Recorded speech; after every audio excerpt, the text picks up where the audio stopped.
ॐ नारायणः परो व्यक्तात् अण्डमव्यक्तसम्भवम् अण्डस्यान्तस्त्विमे लोकाः सप्तद्वीपा च मेदिनी. ஸ்ரீமத் பகவத்கீதை 4வது அத்தியாயம் 24வது ஸ்லோகம். பிரம்மார்ப்பணம் பிரம்மஹவிः பிரம்மாக்னௌ பிரம்மணாஹுதம் பிரம்மைவ தேன கந்தவ்யம்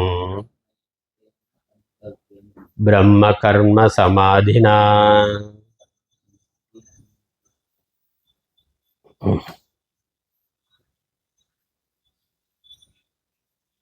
இங்கு எல்லாம் பிரம்மமாகவே இருக்கின்றது என்று ஆத்ம ஞானத்தை உடையவர்கள் எப்பொழுதும் பார்க்கின்றார்கள், அறிகின்றார்கள். இல்வாழ்க்கையில இருந்தால் குடும்ப காரியங்கள், உலக காரியங்களை செய்கின்ற பொழுது எல்லாம் பிரம்மமாகவே இருக்கின்றது என்ற ஞானத்தோடு அவர்கள் செய்கின்றார்கள். அதனால இந்த உலக விபகாரங்கள்ல இருக்கக்கூடிய ஏற்றத்தாழ்வுகளுக்கு முக்கியத்துவம் கொடுப்பது இல்லை. தர்மத்தை கடைபிடிக்கிறதுங்கிறது ஒன்று, தர்மத்தில் ஏற்றத்தாழ்வு இருக்கு, விவகாரங்களில் ஏற்றத்தாழ்வு இருக்கு. ஆனால் அவற்றுக்கு அதீதமான முக்கியத்துவம், பரம சத்தியத்துவம் கொடுக்கிறது இல்லை. அவைகள் பாரமார்த்திய உண்மை அல்ல. விவகாரத்தில் தற்காலிகமாக இருக்கின்ற ஏற்பாடு என்ற தெரிந்த ஞானத்தோடு அவர்கள் விவகாரத்தை செய்கிறார்கள். அவ்வாறு விவகாரத்தை செய்கின்ற பொழுது அது மாறுபடக்கூடியதாக இருக்கும், அனித்தியமாக, அதனுடைய பலனானது அனித்தியமாக இருக்கும். இந்த விவேகமெல்லாம் அவர்களுக்கு ஆத்ம ஞானம் இருக்கிறதுனால தெளிவாக இருக்கின்றது. ஆத்ம அனாத்ம விவேகம் இருக்கிறதுனால இந்த உலகம் ஒரு தற்காலிகமானது, உலக விவகாரங்கள் தற்காலிகமானவை என்ற விவேகத்தோடு, அதே சமயம் தற்காலிகமான இந்த தோற்றங்களுக்குள் நித்தியமான ஆத்மா பிரம்மமானது இருக்கின்றது என்ற விவேகத்தோடு, விழிப்போடு அவர்கள் செயல்களை செய்கின்றார்கள்.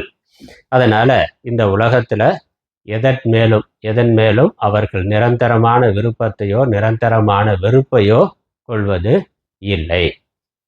அதான் ஞானம். ஞானத்தை நடைமுறை வாழ்க்கையில கொண்டு வர்றதுங்கிறது இந்த புரிதல் தான். விவகாரத்தில் நம்ம மாற்ற முடியாது. நம்ம மனித உடம்புல இருக்கிறோம், மனித உடம்புக்கு எது உண்ண தகுந்ததோ அதுதான் உண்ண முடியும். மாறான ஒன்றை எல்லாம் பிரம்மம்னு எல்லாத்தையும் சாப்பிட முடியாது.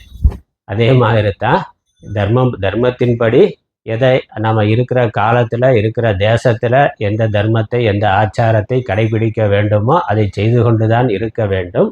அதே சமயம் இந்த உடல், உலகம் இது தற்காலிகமானது என்ற விவேகத்தோடு செய்ய வேண்டும். அந்த தற்காலிகமானது அல்லது நிலையில்லாதது என்ற விவேகம் இருக்கின்ற பொழுது, அது மாறுபடுகின்ற பொழுது அது நமக்கு துக்கத்தை தருவது இல்லை. அது மாறாமல் அப்படியே இருக்கணும், நிரந்தரமாக இருக்கணுங்கிற அந்த எண்ணம் தான் நமக்கு துக்கத்தை தருகின்றது மாறுபடுகின்ற பொழுது.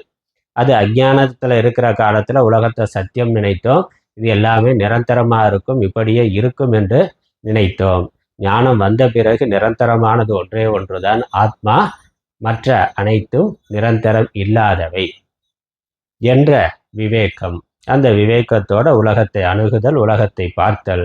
அதனால மாறுபடுகின்ற விஷயங்களை குறித்து கவலைப்படுவது இல்லை, வருந்துவது இல்லை, புலம்புவது இல்லை, மாறாமலே இருக்க வேண்டும் என்று எதிர்பார்ப்பது இல்லை.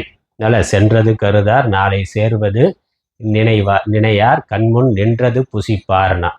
போனதை பற்றி கவலைப்பட மாட்டார், நாளைக்கு என்ன வருமோ என்று நினைக்க மாட்டார். இன்று என்ன இருக்கிறதோ அதை அவர் ஏற்றுக்கொள்வார். அது பிராரப்தத்தினால சரீரத்துக்கு வருகின்றது. உலகம் அதனுடைய சமஷ்டி பிராரப்தத்துக்கு ஏற்றாற் போல நடந்து கொண்டிருக்கின்றது. ஆத்மா புண்ணிய பாப்பங்களுக்கு அப்பாற்பட்டது என்ற அந்த விவேகத்தோடு அவர்கள் பார்க்கிறார்கள். இதுதான் பிரம்மார்ப்பணம்ங்கிற ஸ்லோகத்தோட கருத்து. இது இல்லறத்தில் இருக்கிறவர்களுடைய திருஷ்டி. துறவரத்தில் இருக்கிறவருக்கும் இந்த திருஷ்டி இருக்கு. ஆச்சாரியர் இதை ஒரு நிதித்தியாசன சாதனமாக எடுத்துக்கொள்ளலாம். தியானத்தில் உட்கார்ந்து எப்படி புறத்தில் கர்மாவை பண்ணுறோமோ அதே மாதிரி ஒரு கர்மாவை எடுத்துக்கொண்டு கர்மாவின் அங்கமாக இருக்கக்கூடிய அனைத்தும் பிரம்மமே என்று சிந்தனை செய்வதன் மூலமாக அவைகளுக்கு நாம் இதுவரை கொடுத்திருந்த சத்தியத்துவத்தை நீக்குகின்றோம். அந்த சத்தியத்துவங்கிறது புத்தியிலிருந்து போகணும். அதனால் அது துறவியாக இருந்தாலும் சரி, இல்லறத்தில் இருப்பவர்களாக இருந்தாலும் சரி, உலகத்துக்கு நாம் கொடுத்திருக்கக்கூடிய அதீத முக்கியத்துவம் சத்தியத்துவம் அது புத்தியிலிருந்து நீங்க வேண்டும். அவ்வாறு நீங்குவதற்காக கர்மாவில் அங்கமாக இருக்கக்கூடிய ஒவ்வொன்றையும் எடுத்துக்கொண்டு அது மித்யா என்று சிந்தனை செய்ய வேண்டும். மித்யான்னு என்ன இருக்கு? எல்லாம் பிரம்மமாக இருக்கின்றது. ஆகவே இந்த தோற்றங்கள் மித்யா என்று சிந்திக்க வேண்டும், தியானிக்க வேண்டும். அப்படி இந்த ஸ்லோகத்தை எடுத்துக்கொள்ளலாம்னு ஆச்சாரியர் சொன்னார். ஆச்சாரிய பாஷ்யத்தில் பகவானும் இதைத்தான் சொல்லி இருக்கிறார். ஏன்னா இது ஆத்ம ஞானத்தை பற்றி சொல்லுகின்ற ஸ்லோகம். இதற்கு முன்னாடி 18வது ஸ்லோகத்தில் தெளிவாக ஆத்மா அகர்த்தா என்ற கருத்தை சொல்லி பிறகு ஆத்ம ஞானத்தை பற்றி தான் சொல்லி கொண்டு வருகிறார். யார் இந்த ஞானத்தை அடைந்திருக்கிறார்களோ அவர்கள் பந்தத்திலிருந்து விடுதலை அடைகிறார்கள், அமிர்தத்துவத்தை அடைகின்றார்னு சொல்லியிருக்கிறார். அதனால் ஆத்ம ஞானம் என்ன? சர்வம் பிரம்மமயம், எல்லாம் பிரம்மம் என்று புரிந்து கொள்ளுதல் என்ற உண்மையை அறிந்து கொள்ளுதல், அதுதான் ஆத்ம ஞானம். அதனால் இங்கே கர்ம காண்டம் உபாசனா காண்டத்தில் இருக்கிற மாதிரி ஒரு விக்கிரகம் அல்லது ஏதாவது ஒரு பிரதிமாயை எடுத்துக்கொண்டு அதில் ஈஸ்வரனை ஆவாகனம் பண்ணி பூஜை பண்ணுறது அல்லது ஜபம் பண்ணுறது தியானம் பண்ணுறது என்பது போல இல்லை. இது அதில் பிரம்மம் வாஸ்தவமாக சத்தியமாக இருக்கின்றது என்று புரிந்து கொள்ளுதல். அப்படி ஆவாகனம் பண்ணுற பொழுது சகுனமான ஒரு தேவத்தையை அந்த விக்கிரகத்தில் ஆவாகனம் பண்ணி நம்ம பூஜை பண்ணுறோம். ஆனால் இங்கே அந்த சகுனமான தேவதைக்கும் ஆதாரமாக இருப்பது பிரம்மம் என்று நிர்குண பிரம்ம தத்துவத்தை பார்த்தல், அறிதல், புரிந்து கொள்ளுதல், அதுதான் இங்கே விஷயம். அதனால் இது உபாசனம்னாக்கா சகுனமான ஒரு தேவதையை சகுனமான ஒரு விக்கிரகத்தில் ஆவாகனம் பண்ணி அல்லது இருப்பதாக பாவனை செய்து தியானம் பண்ணுறது உபாசனை. ஞானத்தில் என்னது? அந்த சகுணமான தேவதைக்கும் ஆதாரமாக இருக்கக்கூடிய நிர்குண பிரம்மம் அது சர்வ வியாபகமாக எல்லாவற்றுள்ளும் ஆத்மாவாக இருக்கின்றது என்ற அந்த பாரமார்த்திக சத்தியத்தை அறிந்து கொள்ளுதல், அதை தியானித்தல். அதனால் ரெண்டுக்கும் வேறுபாடு இருக்குங்கிறத ஆச்சாரியர் இந்த பாஷ்யத்தில் காட்டியிருக்கிறார். அதனால் இது ஒரு சகுணமான உபாசனைக்கான பாவனையாக இந்த மந்திரம் சொல்லப்படலை. இங்கே ஞான யஜ்ஞமாக இந்த மந்திரமானது சொல்லப்பட்டிருக்கின்றது. ஏன்னா பகவான் அடுத்தடுத்த ஸ்லோகங்களில் இன்னும் பல்வேறு விதமான ஞான யஜ்ஞங்களை சொல்லி இறுதியாக இந்த எல்லா விதமான பல்வேறு விதமான கர்ம யஜ்ஞங்கள், ஞான யஜ்ஞம்ல பல்வேறு விதமான கர்ம யஜ்ஞங்களை சொல்லி அதற்கு நடுவில் இந்த ஞான யஜ்ஞத்தையும் சொல்லி இறுதியா இந்த எல்லா யஜ்ஞங்களையும் விட ஞான யஜ்ஞமே மேலானதுன்னு முடிக்கின்றார். அதை புகழ்ந்து சொல்லுகின்றார். அப்புறம் இந்த ஞான யஜ்ஞத்தோட பிரயோஜனம் மோட்சம் என்பதையும் சொல்லி இருக்கின்றார். அதனால இதற்கு ஞான யஜ்ஞம்ங்கிற பெயரை கொடுத்திருக்கின்றார். ஞானத்தினால அனைத்தையும் பிரம்மமாக பார்த்தல் என்பதே ஞான யஜ்ஞம். இந்த அத்தியாயத்துக்கு பெயரே ஞான கர்ம சந்நியாச யோகம் என்பதுதான். இப்போ ஞானத்தினால எல்லா கர்மங்களையும் தியாகம் செய்தல், எல்லா விஷயங்களையும் தியாகம் செய்தல்னா விட்டு விடுதல், அவைகள் மித்யா என்று விளக்குதல் தான் ஞான யஜ்ஞம்.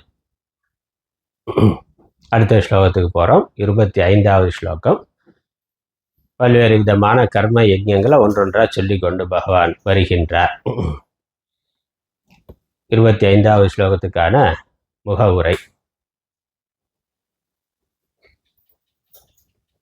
தத்ர அதுனா சம்யக் தர்ஷனஸ்ய யஜ்ஞத்வம் சம்பாத்ய தத் ஸ்துத்யர்த்தம் அன்யேபி யஜ்ஞாः உபக்ஷிப்யந்தே. இப்பொழுது இங்கே அத்திர அதுனா இப்பொழுது, தத்ர அதுனா அந்த விஷயத்தில், இங்கே இனி, இங்கே இந்த இப்பொழுது என்ற அர்த்தம். இங்கே இப்பொழுது. சம்யக் தர்ஷனஸ்ய யஜ்ஞத்வம் சம்பாத்ய, சம்யக் தர்ஷனத்திற்கு யஜ்ஞத்துவத்தை கொடுத்து, சம்யக் தர்ஷனத்திற்கு யஜ்ஞத்துவத்தை கொடுத்து, யஜ்ஞத்துவம்னாக்க அதை யஜ்ஞமாக பார்த்தல், ஞான யஜ்ஞம் என்பதுதான். சமயக் தர்சனம்ங்கிறது ஞான யஜ்ஞம். ஞானத்தை யஜ்ஞமாக கொண்டு, ஞானத்தையே யஜ்ஞமாக கொண்டு. அதனால் இங்கே கர்மகாண்டத்தில் பண்ணுற மாதிரி ஒரு யஜ்ஞத்துக்கு தேவையான சகல திரவியங்களையும் வாஸ்தவமாக சேர்த்து பண்ணுறதில்ல. அந்த திரவியங்கள் ஒரு கர்மாவை மனதில் எடுத்துக்கொண்டு அல்லது பார்க்கின்ற கர்மாவில் எல்லா கர்ம அங்கங்களும் எல்லா காரகங்களும் பிரம்மம் என்று பார்க்கிறது. அதனால் அந்த ஞான தர்சனம் தான சமயக் தர்சனம். அந்த சமயக் தர்சனத்திற்கு யஜ்ஞத்துவத்தை சம்பாதித்து கொடுத்துன்னு தத் ஸ்துத்தியர்த்தம், அந்த ஞான யஜ்ஞத்தை புகழ்வதற்காக மற்ற யஜ்ஞங்களையும் கூறுகின்றார். வேற எந்த மாதிரியெல்லாம் கர்மிகள், உபாசகர்கள், சாதகர்கள் வேள்விகளை செய்கிறார்கள் என்பதை பகவான் விவரிக்கின்றார். 25வது ஸ்லோகம். ஸ்லோகத்தை படிக்கலாம். தெய்வமேவா பரே யஜ்ஞம் யோகினः பர்யுபாசதே பிரம்மாக்னாவபரே யஜ்ஞம் யஜ்ஞேனைவோபஜுஹ்வதி தெய்வமேவாபரே யஜ்ஞம் யோகினः பர்யுபாசதே பிரம்மாக்னாவபரே யஜ்ஞம் யஜ்ஞேனைவோபஜுஹ்வதி. அபரே யோகினः தெய்வம் யஜ்ஞமேவ பர்யுபாசத்தே. சில யோகிகள், அபரேனா இந்த ஞான யோகிகளை விடுத்து வேற சில யோகிகள், பலர் எடுத்துக்கொண்டு அதில் சில யோகிகள் தெய்வ யஜ்ஞமேவ, தெய்வத்தையே யஜ்ஞமாக, அப்போ இந்திராதி தேவதைகளை பூஜித்தலையே யஜ்ஞமாக பர்யுபாசத்தே செய்கின்றார்கள், உபாசிக்கின்றார்கள். அபரே வேறு சில ஞான யோகிகள், முதல்ல சொன்னது கர்ம யோகிகள், சகுண பிரம்ம உபாசகர்கள். இங்க ஞான யோகிகள், இது இப்போ சொன்ன ஞான யோகத்தை தான் திரும்ப பகவான் சொல்லுகின்றார். ஏன்னா வேற பல யஜ்ஞங்கள் எல்லாம் சொல்லி அதோட சேர்த்து இந்த ஞான யஜ்ஞத்தையும் சொல்லி, இந்த எல்லா யஜ்ஞங்களிலும் ஞான யஜ்ஞம் மேலானது அப்படின்னு சொல்றது பகவானுடைய தாத்பரியம்ங்கிறதுனால மற்ற யஜ்ஞங்களை சொல்ற பொழுது முன்னாடி சொன்ன பிரம்மார்ப்பணம், பிரம்மகவிகின்னு சொல்லப்பட்ட அந்த ஞான யஜ்ஞத்தையே மீண்டும் சொல்லுகின்றார். அபரே யஜ்ஞேன ஏவ யஜ்ஞம் பிரம்மாக்னௌ உபஜுஹ்வதி. மற்றவர்கள்ங்கிறது வேறு சிலர் சில ஞான யோகிகள். யஜ்ஞேன ஏவ, யஜ்ஞேன ஞான யஜ்ஞத்தினாலேயே, ஆத்ம ஞான யஜ்ஞத்தினாலேயே, யஜ்ஞம் ஆத்மாவை பிரம்மாக்னௌ, அதனால் ஆத்ம ஞான இந்த யஜ்ஞேனைவங்கிறது பிரம்ம யஜ்ஞேனைவ, பிரம்மத்தையே பிரம்ம யஜ்ஞம் முன்னாடி சொல்லப்பட்ட எல்லாத்தையும் பிரம்மமாக பார்த்தல் என்ற அந்த பிரம்ம திருஷ்டி, அதிலேயே யஜ்ஞம்ங்கிறது ஆத்மாவை பிரம்மாக்னௌ, பிரம்மமாகிய அக்னியில் உபஜிஹ்வதி ஹோமம் செய்கின்றார்கள். ஞான யஜ்ஞத்தினால் ஆத்மாவை பிரம்மமாகிய அக்னியில் ஹோமம் செய்கின்றார்கள்.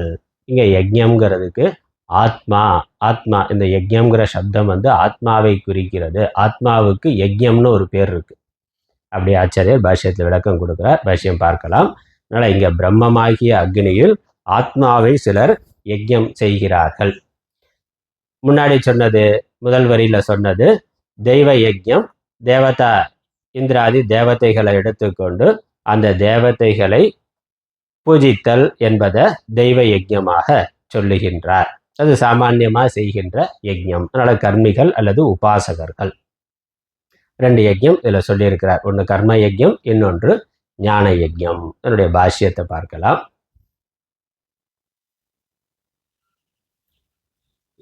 தெய்வமேவ தேவாக யுஜ்யந்தே ஏன யஜ்ஞேன அசௌ தெய்வ யஜ்ஞः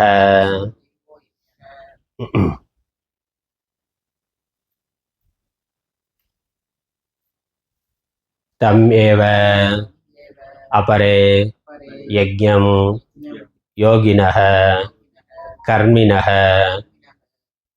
பர்யுபாசதே குர்வந்தி இத்யர்த்தः.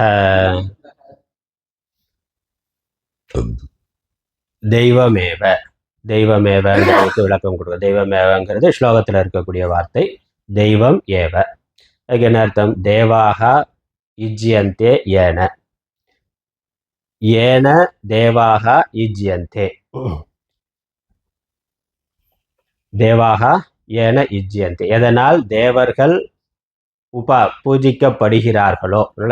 ஏன யஜ்ஞேன யுஜ்யந்தே, ஏன தேவாக யஜ்ஞேன யுஜ்யந்தே, அல்லது தேவாக ஏன யஜ்ஞேன யுஜ்யந்தே, தேவர்கள் எந்த யஜ்ஞத்தினால் பூஜிக்கப்படுகிறார்களோ அந்த யஜ்ஞத்திற்கு தெய்வோ யஜ்ஞக என்று பெயர். அந்த யஜ்ஞத்துக்கு தேவ யஜ்ஞம் என்று பெயர்.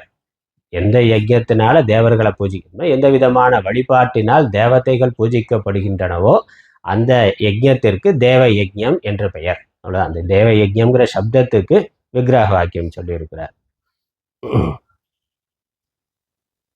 தம் ஏவ அபரேன, அதையே அந்த தெய்வ யஜ்ஞத்தையே அபரே சிலர், யாரு? யோகினக, அபரே யஜ்ஞம், யஜ்ஞம்ங்கிறது அர்த்தம் சொல்ல, யஜ்ஞம்ங்கிறது பூஜையாக. யோகினக, யோகினகன கர்மினக, கர்மாவை கர்மகாண்டிகள், உபாசகர்கள். பர்யுபாசத்தே, உபாசிக்கின்றார்கள். பர்யுபாசத்தேன குர்வந்தி, செய்கிறார்கள். இத்யர்த்தக என்று பொருள். இது சாமான்யமாக தெரிந்தது, பெரும்பாலும் எல்லோரும் செய்து கொண்டிருப்பது. அதனால் அதற்கு மேலே ஆச்சாரியர் விளக்கம் கொடுக்கல.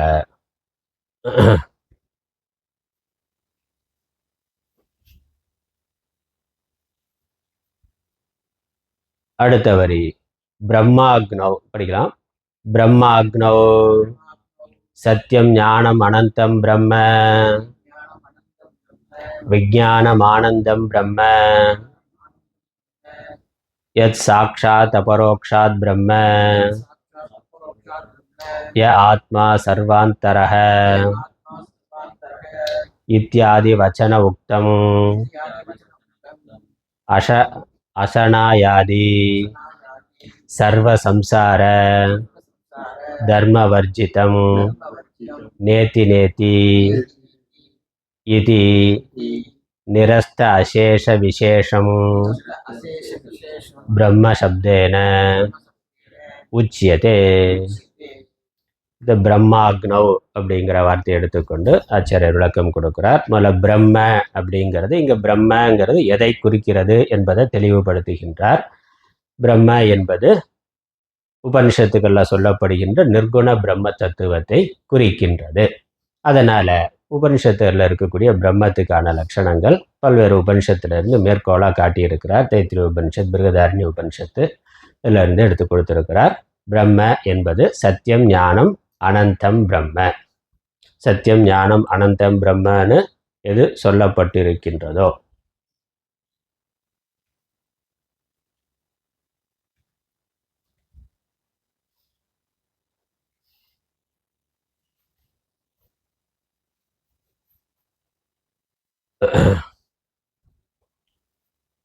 அதுக்கப்புறம் விஜானம் ஆனந்தம் பிரம்ம.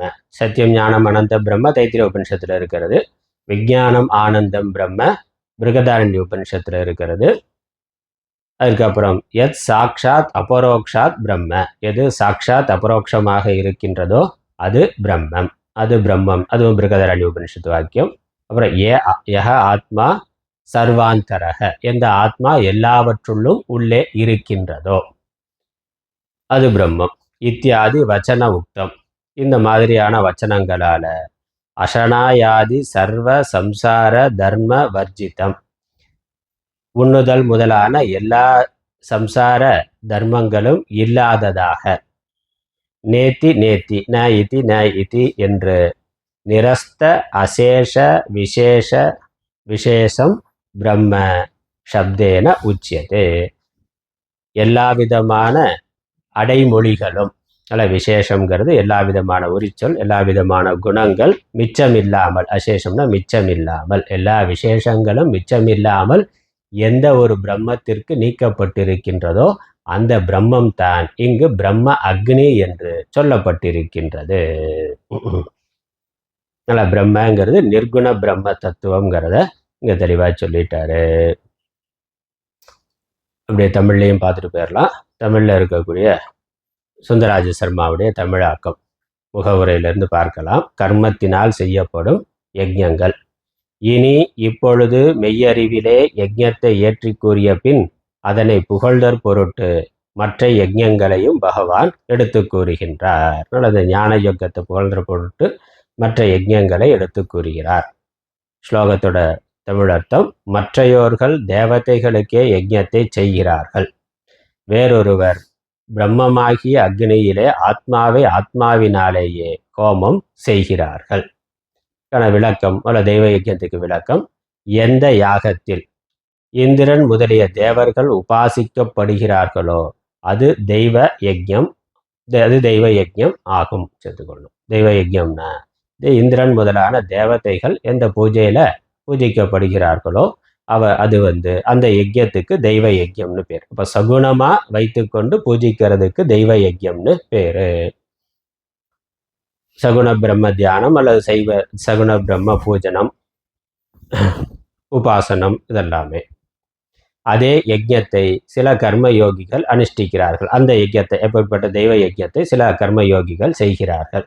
இங்கே பிரம்ம யஜ்ஞங்கிறதுக்கு பிரம்மங்கிற சப்தத்துக்கு, பிரம்மாக்னோங்கிறத எடுத்துக்கொண்டு பிரம்மங்கிற சப்தத்துக்கு பிரம்மம் சத்தியம் ஞானம் அனந்தம்ங்கிறத தமிழில் சொல்கிறார். மெய்ப்பொருளாகவும், சத்தியம்னா மெய்ப்பொருள், ஞானம்னா அறிவாயும், அனந்தம்னா முடிவில்லாததாயும் உள்ளது தைத்திரோபனிஷத்து. அப்புறம் பிரஜானம் ஆனந்தம் பிரம்ம, பிரஜானம் பிரம்ம பிரம்மம் அறிவும் ஆனந்தமுமாய் இருப்பது.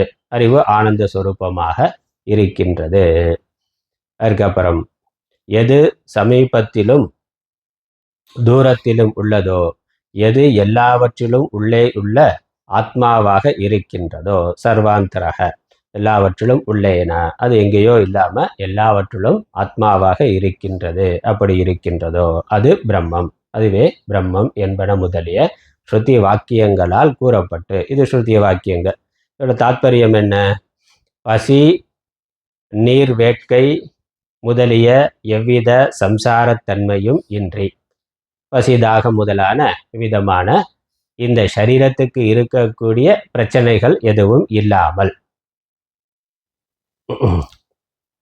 அன்று அன்று நேத்தி என எத்தகைய சிறப்பு இயல்பும் இல்லாதது பிரம்மம் என்றால் என்னும் சொல்லால் கூறப்படுகின்றது. அதனால் இப்படி எவ்விதமான சிறப்பும் இல்லாம நிர்குணமாக நிராகாரமாக எது இருக்கின்றதோ அதுவே பிரம்மம் என்று சொல்லப்பட்டிருக்கின்றது. அதுக்கப்புறம் இந்த ஹோமம் அப்படின்னு சொல்லி ஒரு யஜ்ஞத்துக்கு யஜ்ஞமா உருவகப்படுத்தி சொன்னதுனால அந்த அக்னவ் அப்படின்னு சொல்லி இருக்கிறதுக்கு விளக்கம் கொடுக்கிறார். பிரம்மச்ச தத் அக்னிஷ்ச சஹோமாதி கரணத்வ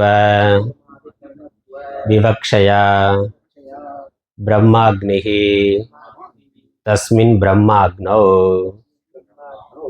அபரே அன்யே பிரம்மவிதः யஜ்ஞம் யஜ்ஞசப்தவாச்ய ஆத்மா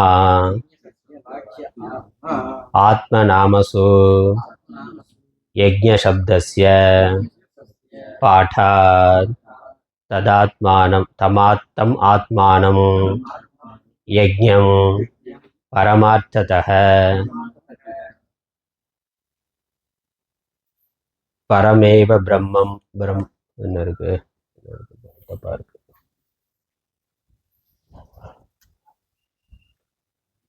பரம் ஏவ பிரம்ம சந்தம் புத்தியாதி உபாதி சம்யுக்தம் அத்யஸ்த சர்வ உபாதி தர்மகம் ஆகுதி ரூபம் யஜ்ஞேன ஏவ ஆத்மனா ஏவ உக்த லக்ஷணேன உபஜுஹ்வதி பிரக்ஷிபந்தி. பிரம்மச்ச தத் அக்னிஹி ச பிரம்மாக்னௌ. பிரம்மாக்னிஹி அது 7வது வேற்றுமையில் சொன்னால் பிரம்மாக்னௌ. ஹோமாதி கரணத்துவ விவக்ஷையா பிரம்மாக்னிகி. இந்த ஹோமமா யஜ்யம்னு உருவகப்படுத்தப்பட்டதுனால அது யஜ்யம்னாக்கா அதில் என்ன இருக்கணும், ஒரு அக்னி இருக்கணும். ஒரு ஆகுதி கொடுக்குற பொருள் இருக்கு, அது எதில் கொடுக்குறோம், அந்த ஆதாரமான அக்னிங்கிறது இருக்கு. இந்த ஹோமமா இந்த இந்த ஞான யஜ்யமா ஞானமானது உருவகப்படுத்தப்பட்டதுனால இந்த பிரம்மமே, இப்படி நிர்குணமா இருக்கக்கூடிய பிரம்மமே அக்னி ஆகவும், அக்னியாக பிரம்ம அக்னிகி தஸ்மின் பிரம்மா அக்னவ், அந்த பிரம்மமாகிய அக்னியில். அப்புறேனா அந்யே, அந்யேன யாரு, பிரம்மவிதக, பிரம்மத்தை அறிந்தவர்கள். வேறு சிலர் இந்த கர்ம உபாசகர்களுக்கு வேறான பிரம்ம ஞானிகளாக இருக்கக்கூடிய வேற சிலர். யஜ்யம், யஜ்யம்ங்கிற அந்த சப்தத்துக்கு அர்த்தம் யஜ்ய சப்த வாச்சியா ஆத்மா. யஜ்ய சப்தத்துக்கு வாச்சியமா அதனுடைய பொருளா இங்க ஆத்மா. அதனால இங்க யஜ்யம்ங்கிறதுக்கு ஆத்மானு பெயர். அப்ப ஆத்மாவை, பிரம்மமாகிய அக்னியில் ஆத்மாவை ஆகுதி செய்கிறார்கள். ஆத்மாவை அவர்கள் ஆகுதியாக கொடுக்கிறார்கள்.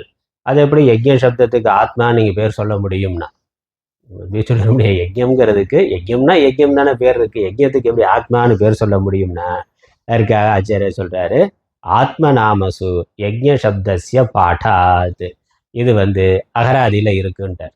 அகராதியில ஆத்மாவுடைய பல நாமங்கள்ல சொல்ற இடத்துல யஜ்யம்ங்கிற ஒரு பெயரும் சொல்லப்பட்டிருக்கு. எங்க இருக்குன்னா அது எங்கன்னு சொல்லல. யாஸ்க நிருக்தம்னு சொல்லி யாஸ்கர் பண்ணி இருக்கக்கூடிய அந்த நிருக்தத்துல ஆத்மாவுடைய பல நாமங்கள்ல யஜ்யம்ங்கிற நாமமும் இருக்கு. அதனால யஜ்ய சப்தாத் பாடாத்னாக்க எப்படி பாடம் இருக்கிறதுனால, இப்படி பரம்பரையா பயன்படுத்தப்பட்டு இலக்கியங்கள்ல பயன்படுத்தப்பட்டு சாஸ்திரங்கள்ல பயன்படுத்தப்பட்டு இருக்கு. அது பற்றிய அகராதியில குறிப்பு இருக்கு. ஆகவே இந்த இடத்துல யஜ்யம்ங்கிறதுக்கு ஆத்மா என்ற பொருளை எடுத்துக்கொள்ள வேண்டும். ஆத்மானம், அதனால தம் ஆத்மானம், அந்த ஆத்மாவை, யஜ்யம் ஆத்மாவாகிய அந்த ஆத்மானம்னாக்கா யஜ்யத்தை, அந்த ஆத்மாவை, யஜ்யத்தைனா ஆத்மாவை, பரமார்த்ததக பரம் ஏவ பிரம்மம் சந்தம், வாஸ்தவமாக பிரம்மமாகவே இருக்கக்கூடிய அந்த ஆத்மாவை, புத்தியாதி உபாதி சம்யுக்தம், புத்தி முதலான உபாதிகளோடு கூடியிருக்கின்ற அந்த ஆத்மாவை, அத்தியஸ்த சர்வ உபாதி தர்மகம் ஆகுதி ரூபம் யஜ்ஞேன ஏவ ஆத்மனா உக்த லக்ஷணேன உபஜுக்வதி, அந்த ஆத்மா மேல அத்தியஸ்தமாக இருக்கின்ற உபாதி தர்மங்கள் அனைத்தையும் பிரம்மமாகிய அக்னியில் அவர் ஆகுதி செய்து விடுகிறார். நான் ஆத்மா, ஆத்மா பிரம்மம்னு புரிந்து கொள்ளுதல் தான் அங்க கோமம், அந்த பிரம்மத்துல ஆத்மாவை ஆகுதி செய்தல் என்பதாகும். ஒரு பொருளை அக்னியில நெருப்புல போட்டா என்ன ஆகுது, அதனுடைய ரூபத்தெல்லாம் இழந்து அது அக்னியோடு கலந்து விடுகிறது. அந்த மாதிரி பிரம்மத்திலிருந்து இந்த ஜீவாத்மாவை பிரித்திருக்கிறது உபாதி தர்மகம் தான். அந்த உபாதி தர்மகம் எல்லாமே மித்தியான்னு விளக்குகிறார், அதை நீக்குகிறார். அப்படி விளக்கிறது நீக்கிறது தான் ஆத்மாவை பிரம்மத்தில் லயமாக்குதல், அதுல ஆகுதியாக கொடுத்தல் என்பது. இதற்கு தமிழர்த்தம் படிப்போம். ஹோமத்திற்கு இடமாக கொண்டதனால் பிரம்மம் அக்னி என்க. இங்க ஹோமமா உருவகப்படுத்தப்பட்டதுனால பிரம்மத்தை அக்னின்னு எடுத்துக்கொள்ளணும். ஏன்னா ஒரு ஹோமம்னா அதில் ஒரு அக்னி ஆதாரம் இருக்கணும். அது பிரம்மத்தை அறிபவரான சிலர் பிரம்மமாகிய அக்னியிலே உண்மையாக பரபிரம்மமாகவே உள்ளதாய் புத்தி முதலிய உபாதிகளோடு கூடி,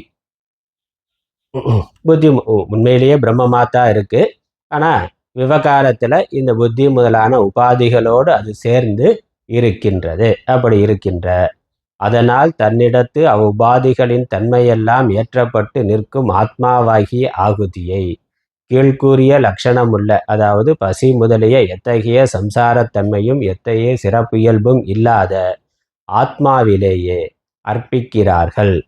உபாதியுடைய ஆத்மாவை உபாதி இல்லாத பரபிரம்ம சொரூபமாகவே கண்டு தெளிதல் எதுவோ அது அதிலே பிரம்மத்திலே ஹோமம் செய்தல் என்பது. அதனால் உபாதி இருக்கக்கூடிய ஆத்மாவை உபாதி இல்லாதது என்று உபாதியெல்லாம் உபாதின்னு புரிந்து கொள்ளுதல். அதனால் உபாதிங்கிறது உடம்பு, மனசு, புத்தி, நான்னு நம்ம நினைக்கிற பொழுது ஆத்மா இருக்கு, உடம்பு மனது புத்தி இருக்கு, இவைகளோட சேர்த்து நான் நினைக்கிறோம்.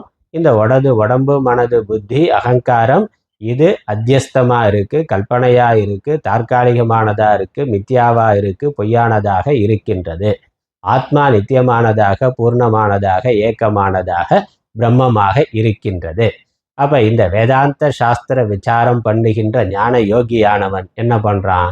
நான் உடம்பு மனது புத்தி இவைகளோட கூடிய ஆத்மா என்று தான் இதுவரை புரிந்து கொண்டிருந்த இந்த ஆத்மாவை அந்த பிரம்மங்கிற அக்னியில ஆகுதி செய்கின்றான். ஆகுதி செய்கிற பொழுது என்ன ஆகுது? ஆகுதி செய்யறதுங்கிறது என்ன? அது இந்த உடம்பு மனது புத்தி ஆத்மா அல்ல என்று விடுதல் தான் ஆகுதி. அப்ப உடம்பு மனது புத்தியை நீக்கிட்டா மிச்சம் என்ன இருக்கு?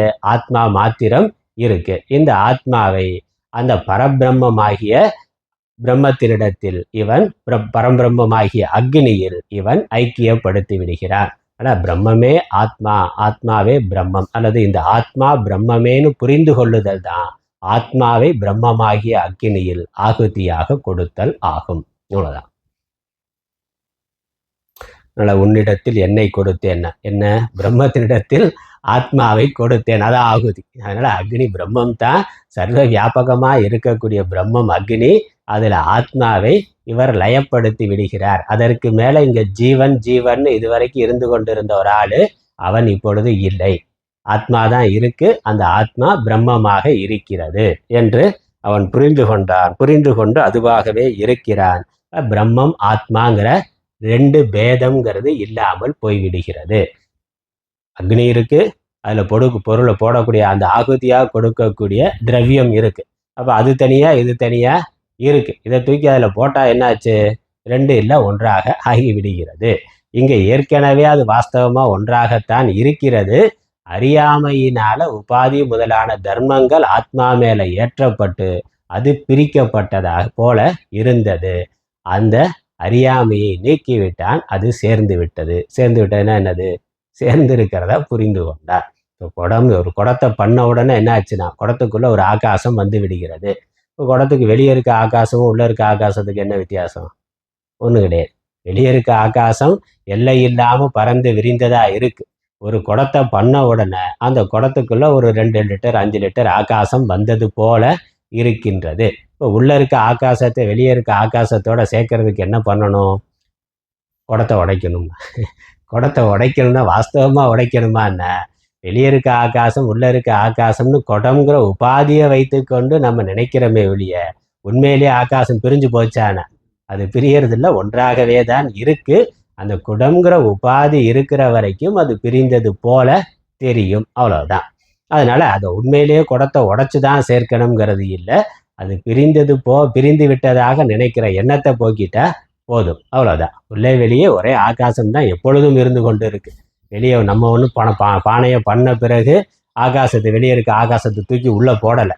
அது உள்ள இருக்கிறது. எப்பொழுதும் ஆகாசம் ஒன்று தான். அது என்றைக்குமே பிளவுபடுவதே இல்லை, பிளவுபடுத்த முடியாது. பிளவுபட்டது போல தோன்றி இருக்கிறது, அவ்வளவுதான். அப்ப அது பிளவுபட்டது போல தோன்றி இருக்கிறது உண்மை இல்லைன்னு புரிந்து கொள்றது தான் அங்க ஆகுதி. உபாதியை நீக்குதல் ஆகும். அதனால இதற்கு மேற்கொண்டு விளக்கம் படிக்கலாம். சோபாதிகஸ்ய ஆத்மனஹ நிருபாதிகேன பரபிரம்மஸ்வரூபேண ஏவ யத் தர்சனம் சஹ தஸ்மின் ஹோமஹ தம் குர்வந்தி. அதான் ஹோமம். அதனால சோபாதிகமா இருக்கக்கூடிய ஆத்மாவை நிருபாதிகமா புரிந்து கொள்ளுதல் என்பதுதான் எத் தர்சனம். அந்த பார்வை, அந்த புரிந்து கொள்ளுதலே ஹோமம் ஆகும். பிரம்மாத்மைக்கத்வ தர்சன நிஷ்டாஹ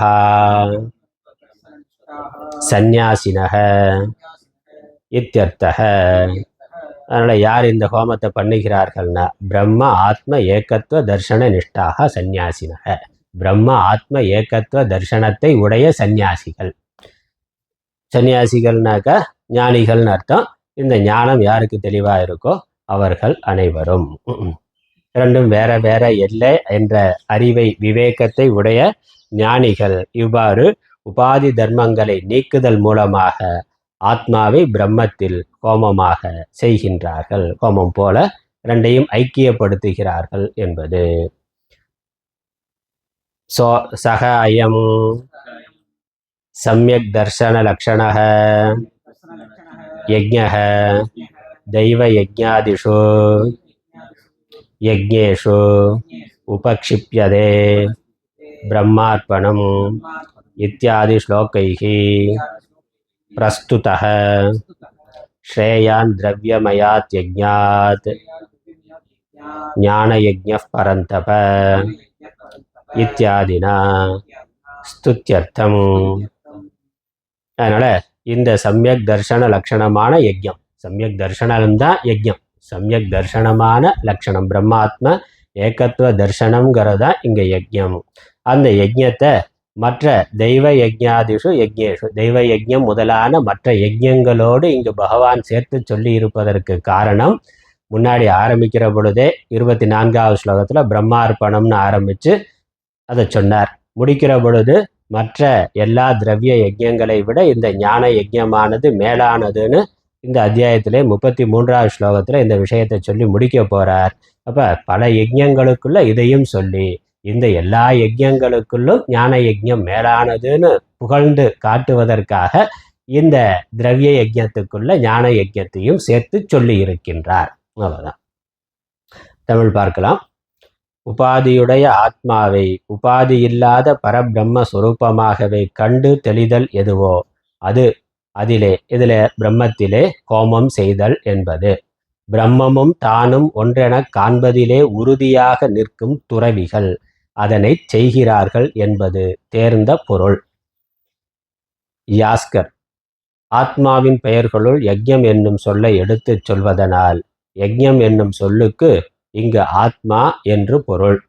எது தன் தன்மையை வேறொன்றிடத்து இருப்பதாக தோற்று, இது வந்து தமிழாக்கம் பண்ண சுந்தராஜ சர்மா கொடுக்குற விளக்கம், நமக்கு புரிந்து கொள்வதற்காக கொடுக்குறார்.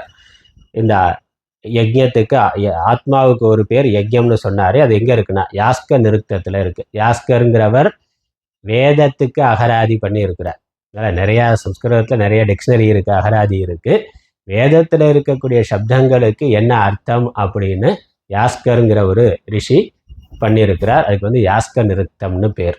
அதில் வந்து ஆத்மாவுடைய பல்வேறு நாமங்களில் யஜ்ஞங்கிற நாமமும் குறிக்கப்பட்டிருக்கின்றது. அதனால் இந்த இடத்துல ஆச்சாரியர் அதை நினைவுபடுத்தி யஜ்ஞங்கிறத ஆத்மா என்று எடுத்துக்கொள்ள வேண்டும். ஏன்னா யஜ்ஞேனைவ யஜ்ஞம் பிரம்மாக்னவ் உபஜிஹ்வதி அப்படின்னு ஸ்லோகத்தில் இருக்குது.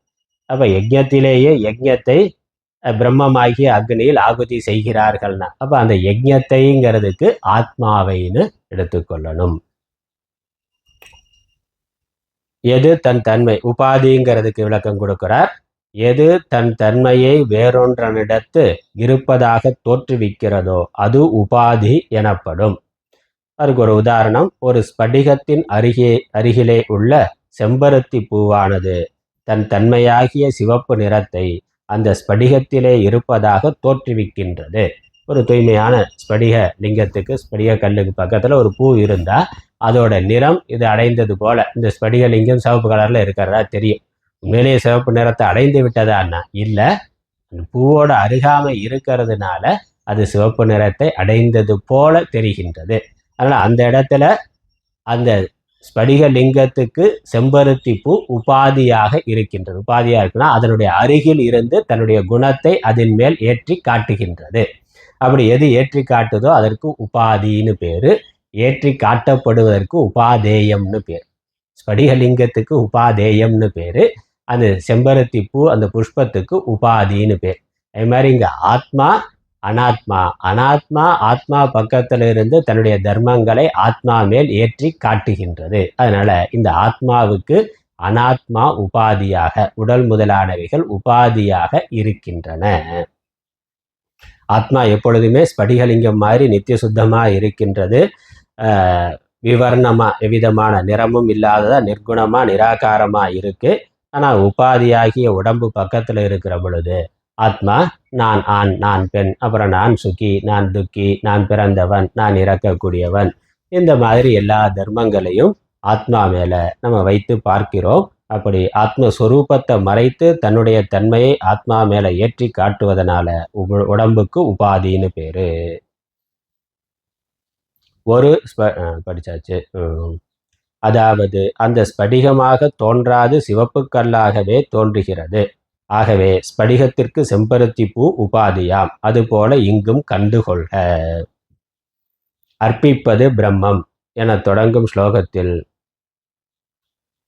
ஸ்லோகத்திலே பிரஸ்தாபிக்கப்பட்ட மெய்யறிவு என்னும் அத்தகைய இந்த யஜ்ஞத்தை பரந்தப திரவியங்களால் ஆகும் யஜ்ஞத்தை காட்டிலும் ஞான யஜ்ஞம் மேலானது என்பது முதலாக கொண்டாடும் பொருட்டு தெய்வ யஜ்ஞம் முதலிய யஜ்ஞங்களின் இடையே அந்த ஞான யஜ்ஞத்தை பகவான் வைத்தருளுகின்றார். நான் முன்னாடி இதை ஆரம்பிக்கிறதுக்கு முன்னாடியே சொல்லிட்டேன். 24வது ஸ்லோகத்திலேயே ஞான யஜ்ஞம்ங்கிறத பற்றி பிரம்மார்ப்பணம் பிரம்மஹவிகிங்கிற ஸ்லோகத்தில் சொல்லிட்டேன். இங்கே மற்ற திரவிய யஜ்ஞங்களெல்லாம் சொல்ல தொடங்கி அதுலேயும் இந்த ஞான யஜ்ஞத்தை சொன்னதுக்கு காரணம் என்னன்னா, இதுல இருந்து அதை பிரித்து அது மேலானதுன்னு காட்டுவதற்காக சொல்லி இருக்கிறார். அதான் ஆச்சரியர் கொடுக்குற விளக்கம். அடுத்த ஸ்லோகம். அதுக்கப்புறம் இன்னும் மற்ற யஜ்ஞங்கள் மற்ற ஆன்மீக சாதனைகள்லாம் சொல்றார். அதனால இங்க யஜ்ஞம்னு சொல்லப்படுறது எல்லா விதமான ஆன்மீக சாதனைகள். சாதகர்கள் தன்னுடைய தன்னை மோட்சத்தை அடையிறதுக்காக அல்லது மனதை நிறுத்துவதற்காக புலன்களை அடக்குவதற்காக என்னெல்லாம் ஆன்மீக சாதனைகளை செய்கிறார்களோ அந்த ஆன்மீக சாதனைகள் எல்லாம் யஜ்ஞம்ங்கிற பெயரில் இங்க பகவான் குறிப்பிடுகிறார், காட்டுகின்றார். 26வது ஸ்லோகம். ஸ்ரோத்ராதீனேந்திரியாண்யே சம்யமாக்னிஷு ஜுஹ்வதி சப்தாதீனி விஷயானன்யே இந்திரியாக்னிஷு ஜுஹ்வதி ஸ்ரோத்ராதீனேந்திரியாண்யே சம்யமாக்னிஷு ஜுஹ்வதி சப்தாதீன் விஷயானன்யே இந்திரியாக்னிஷு ஜுஹ்வதி. அன்யே, அந்யன வேறு சிலர், இன்னும் வேற சில சாதகர்கள் பல்வேறு விதமான ஆன்மீக சாதனைகளை நம்ம சாஸ்திரங்களில் பார்க்கிறோம். அதை செய்யக்கூடியவர்களும் எல்லா காலத்திலும் இருந்திருக்கிறார்கள். அதனால் வேறு சிலர் என்ன செய்கிறார்கள்? ஸ்ரோத்ராதீனி இந்திரியாணி சம்யமாக்னிஷு ஜுஹ்வதி. இது ஒரு ஹோமம், இந்திரிய நிகிரக ஹோமம். இந்த தமம்ங்கிறதான் இங்கே சொல்கிறார். இந்திரிய நிகிரக ஹோமம், அது ஒரு ஹோமம். இந்திரிய நிகிரக ஹோமம்னாக்க அடக்குதல் என்ற அக்னியில் இந்திரியங்களை ஆகுதிகளாக சிலர் கொடுக்கிறார்கள். அவ்வளோதான். அடக்குதல்ங்கிற அக்னியில இந்திரியங்களை ஆகுதிகளாக கொடுக்கிறார்கள். அப்படி என்னது? இந்திரியங்களை அடக்குதல் அந்த சம்யமங்கிறத போட்டு எரிச்சிட்றாங்க. அப்போ என்னது? விஷயத்தை நோக்கி போக விடாமல் தடுத்துறாங்க. அவ்வளோதான். இன்னொரு ஆள் எப்படி? அதற்கு மாறாக அந்நிய சிலர் சப்தாதீன் விஷயான் இந்திரியாக்னிஷு ஜுஹ்வதி. சிலர் என்ன பண்றான்னா, இந்த இந்திரியங்களை அக்னியா வைத்து சப்தம் முதலான விஷயங்களை அதுல ஆகுதியாக கொடுக்கிறார்கள். முதல்ல இருக்கிற ஆளு இந்திரியங்களை ஆகுதியா வைத்திருக்கிறார், அடக்குதல்ங்கிறது அக்னியா இருக்கு. இந்த ரெண்டாவது ஆள் எப்படி? இன்னொரு பிரிவினர் இந்திரியங்கள் அக்னியா இருக்கு, விஷயங்கள் ஆகுதியா இருக்கு. அப்ப என்னது? விஷயங்கள் எல்லாம் நல்லா அனுபவிக்கிறாருன்னு அர்த்தம். இந்திரியங்களுக்கு கண்ணுக்கு விஷயத்தை போடுறதுங்கிறதா அக்னினால விஷயங்களை கண்ணால பார்க்கறதுங்கிறது, கண்ணுங்கிற அக்னியில விஷயங்களை கொடுக்கறதுன்னு. அதே மாதிரி காது மூக்கு இந்திரியங்கள் வழியா விஷயங்களை அனுபவிக்கிறதையே ஒரு பூஜையா ஹோமமா சிலர் செய்து கொண்டிருக்கிறார்கள். சிலர் என்னது? எதையும் அனுபவிக்காம விரதமா இருக்கிறது, தபசா இருக்கிறதுங்கிறத பூஜையாக செய்து கொண்டிருக்கிறார், அது ஒரு ஹோமமாக செய்து கொண்டிருக்கிறார்கள். இப்போ முதல்ல சொன்னது சந்நியாச ஆசிரமத்தில் இருக்கிறவர்கள், ரெண்டாவது சொல்றது கிரகஸ்த ஆசிரமத்தில் இருக்கிறவர்கள். ஆச்சாரியர் இதில் ஒன்று சேர்த்து சொல்றார்.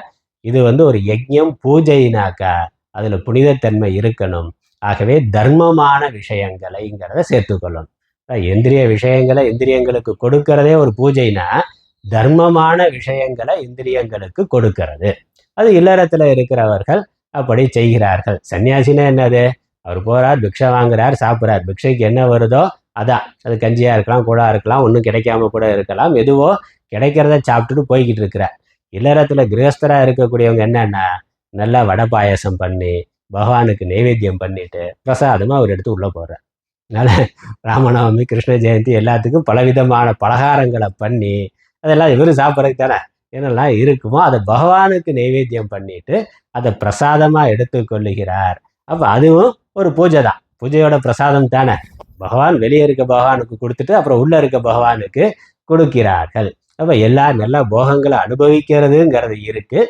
ஆனால் தர்மமான முறையில் அனுபவிக்கிறதுங்கிறதே ஒரு வழிபாடாக இருக்கின்றது. அதுதான் நம்மளுடைய ஹிந்து தர்மம் சொல்லுகின்றது. இல்லறத்தில் இருக்கிறவர்களுடைய வாழ்க்கை முறையாக இந்த பூஜை, அதுவே ஒரு பூஜை தான். இல்வாழ்க்கையே ஒரு பூஜையாக இருக்கின்றது. அதனால நம்ம தர்மத்தில் இது எதையும் அனுபவிக்காதீங்கன்னு சொல்லலை. சன்னியாசிகளுக்கு தான் சொல்லியிருக்கு. சந்நியாச வாழ்க்கைங்கிறது தனியாக பிரித்து அவர்கள் ஏதோ கிடைக்கிறத சாப்பிட்டு கொண்டு எந்த போக விஷயத்தையும் பார்க்காம பிரம்மாண்ட சிந்தனத்திலேயே இருப்பார்கள். இல்லறத்தில் இருக்கிறவனுக்கு என்னது? வாழ்க்கை முழுக்க கொண்டாட்டம் தான். ஏப்ரலில் ஆரம்பித்த ராமநவமி, ஏப்ரலில் ராமநவமி வருதுன்னா ராமநவமி, அப்புறம் அடுத்தடுத்து ஆடி பெருக்கு, அப்புறம் வரிசையாக தீபாவளி, பொங்கல், கிருஷ்ண ஜெயந்தி, விநாயகர் சதுர்த்தி, வேறு என்னெல்லாம் இருக்கோ எல்லாத்துக்கும் ஒன்றொன்றுக்கும் ஒரு ஸ்பெஷல். நவராத்திரிக்குன்னா அதற்கு சுண்டல் ஸ்பெஷல். என்னெல்லாம் தானியங்கள் இருக்கோ எல்லாத்தையும் நல்லா விதவிதமாக பலகாரம் பண்ணி அதை நைவேத்தியம் பண்ணிட்டு சாப்பிடுவேன்.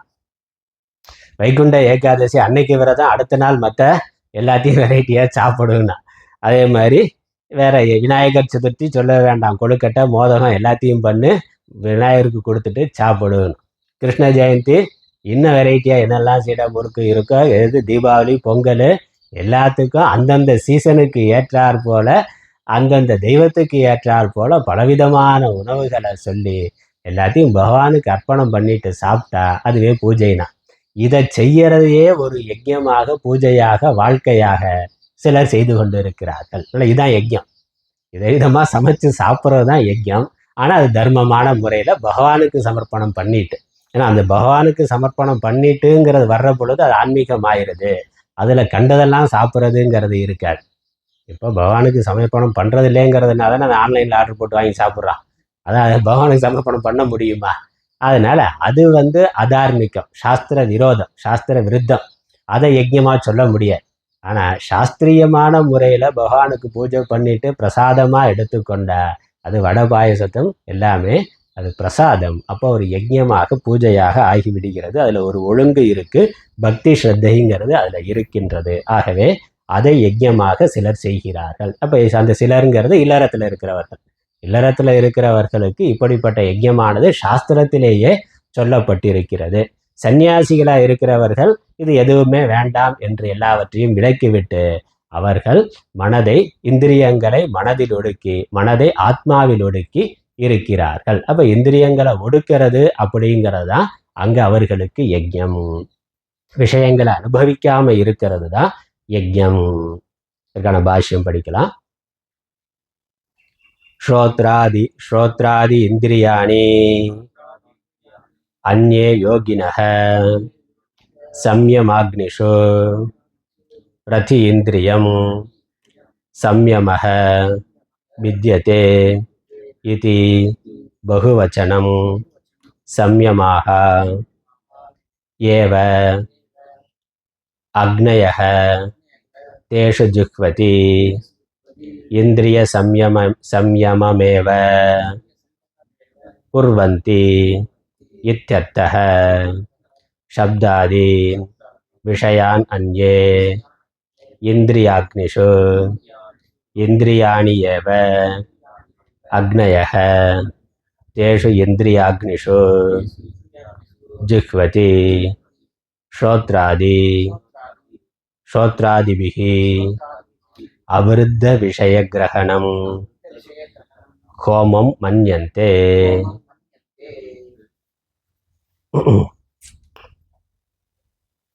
அடக்குதல் என்பது ஒவ்வொரு இந்திரியத்திற்கும் உள்ளதென அக்னிகளில், அதனால் அக்னிஷூன்னு பகுவச்சனத்தில் சொல்லியிருக்கிறார். அப்போ அக்னிஷூனா அக்னி ஒன்று தானே, நிறைய அக்னின்னு சொல்கிற பொழுது ஒவ்வொரு இந்திரிய விஷயத்தையும், இந்திரியங்கள் ஒவ்வொன்றையும் அப்படின்னு அர்த்தம், ஒவ்வொரு இந்திரியத்தையும் அடக்குதல்ங்கிறது 5 இந்திரியம் இருக்கிறதுனால ஒன்றொன்றையும் அடக்கிறது தனித்தனியாக ஒரு அக்னியில் ஆகுதி கொடுக்குற மாதிரி அப்படின்னு. அதனால் பிரதி இந்திரியம் சம்யமக வித்தியதே இது பகுவச்சனம். அதனால் அக்னிஷூன்னு அக்னிஷூன்னு பகுவச்சனத்தில் இருக்கின்றது. அடக்குதல் ஒவ்வொரு இந்திரியத்துக்கும் வெவ்வேறாய் உள்ளது என அக்னிகளில் என்னும் பன்மை வழங்கலாயிற்று. சில யோகிகளில் செவி முதலிய இந்திரியங்களை அவற்றை அடக்குதல் என்னும் அக்னிகளிலே ஹோமம் செய்கிறார்கள், இந்திரிய அடக்கத்தையே செய்கிறார்கள் என்பது பொருள். ஏன்னா இதுலேயும் எல்லா இந்திரியங்களையும் அடக்கிறது சிலர் என்ன பண்ணுறான், சில விஷயங்களை மட்டும் பார்க்க மாட்டான். டிவி பார்க்கறது இல்லைன்னு ஒரு சங்கல்பம், மற்ற பாட்டு கேட்கறது, கர்நாடக சங்கீதம் கேட்கறது எல்லாம் கேட்பார். ஆனால் கண்ணில் என்னது டிவி பார்க்கறது இல்லை, சினிமா பார்க்கறது இல்லைன்னு இருந்த அது ஒரு அடக்கம் தானே. அதனால் இல்லறத்தில் இருக்கக்கூடியவர்களே சில விஷயங்களில் அவர்களுக்கு பிடிக்காது, அது இயல்பாகவே விருப்பம் இல்லை, அதில் அது தேவையில்லைன்னு அதில் விவேகம் இருக்கும். அதனால சினிமா டிவி இந்த இதிலெல்லாம் கண்ட விஷயங்களை பார்க்கறது இல்லைன்னு அதில் உறுதியாக இருப்பார்கள். ஆனால் காதில் சங்கீதம் கேட்கறது, நல்ல விஷயங்களை கேட்கறது, பகவான் சம்பந்தமான கதைகள் புராணத்தை பார்க்கறதுங்கிறதுல தெளிவாக இருப்பார்கள். இப்படி ஒவ்வொரு எல்லா இந்திரியங்களையும் அடக்கி இருக்கிறது சிலர், ஒவ்வொரு இந்திரிய விஷயங்கள்ல ரொம்ப கட்டுப்பாடாக இருக்கக்கூடியவர்கள் சிலர் இருக்கிறார்கள். அப்படி பார்க்கிறோம். உலகத்தில் இப்படி பலவிதமானவர்கள் இருக்கிறதுனால பகவான் அதை பலவாக பன்மையாக சொல்லி இருக்கின்றார். சிலர் ஓசை முதலிய விஷயங்களை இந்திரியங்கள் என்னும் அக்னிகளில் ஹோமம் செய்கிறார்கள். அவ என்னது கேட்கறதே அங்க ஹோமமா ஆகின்றது. சாஸ்திரத்திற்கு விரோதம் இல்லாத, அதனால அவிருத்த விஷய கிரகணம்னா சாஸ்திரத்துக்கு தர்மத்திற்கு விரோதம் இல்லாம விஷயங்களை கிரகிக்கிறது என்பதே ஒரு ஹோமமாக பூஜையாக செய்கிறார்கள். அதனால் சாஸ்திரத்திற்கு விரோதமில்லாத விஷயங்களை செவி முதலியவற்றால் கிரகிப்பதையே ஹோமமாக கொள்கிறார்கள். தமக்கு கிடைத்தவற்றுள் விளக்கப்பட்ட விஷயங்களை தவிர்த்து மற்றையவற்றை அந்தந்த இந்திரியங்களால் விருப்பு வெறுப்பு இல்லாது அனுபவிக்கிறார்கள் என்க. அதனால் அப்படி அனுபவிக்கிறதுல விருப்பு வெறுப்பு இல்லை. இந்திரிய விஷயங்களை அனுபவிக்கிறதுல இவங்க சொந்த விருப்பு வெறுப்பை கொண்டு போகிறதில்ல.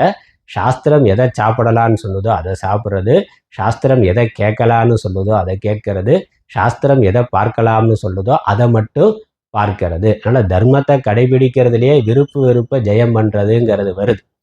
ஏன்னா இவனுக்கு விருப்பு வெறுப்பு பலமாக இருந்தால் எதை சாப்பிடலான்னா எதை வேணாலும் சாப்பிடலான்னு முடிவு பண்ணிடுறான். இவன் இஷ்டத்துக்கு சாப்பிட்றதுனாக்கா அதில் எந்த கட்டுப்பாடும் இல்லை, எல்லாத்தையும் சாப்பிட்றான். அதுலேயே காரசாரமாக இதெல்லாம் என்னெல்லாம் இப்படியெல்லாம் போட்டு சாப்பிட முடியுமோ, எப்படியெல்லாம் வறுத்து பொறுத்து எப்படியெல்லாம் சாப்பிட முடியுமோ சாப்பிட்றான். ஆனால் சாஸ்திரம் என்ன சொல்லுது, இதை சாப்பிடணும், இதை சாப்பிடாத, அதுலேயே இதில் மிதமாக காரம், உப்பு புளிப்பு காரம்லாம் மிதமாக வைத்துக்கொள், பகவானுக்கு சில விஷயங்களை நைவேத்தியம் பண்ணாத, சில விஷயங்களை உப்பு கம்மியாக பண்ணு, இதெல்லாம் போடாத அப்படிங்கிறத சாஸ்திரம் சொல்லுகின்றது. அப்போ அந்த தன்னுடைய சொந்த விருப்பு வெறுப்பு எனக்கு ருச்சிக்கு பிடிக்கிறதுங்கிறது இல்லாமல் சாஸ்திரத்தில் பகவானுக்கு எதை நைவேத்தியமாக பண்ண முடியும்னு சொல்லியிருக்கோம், அதை நைவேத்தியமாக பண்ணிட்டு பிரசாதமாக எடுத்துக்கொள்ளுதல் அப்படிங்கிற பொழுது அதுவே விருப்பு வெறுப்புக்கு இடம் கொடுக்காம தர்மத்தை பின்பற்றுவதாக அதுவே ஒரு பூஜையாக ஆகிவிடுகின்றது.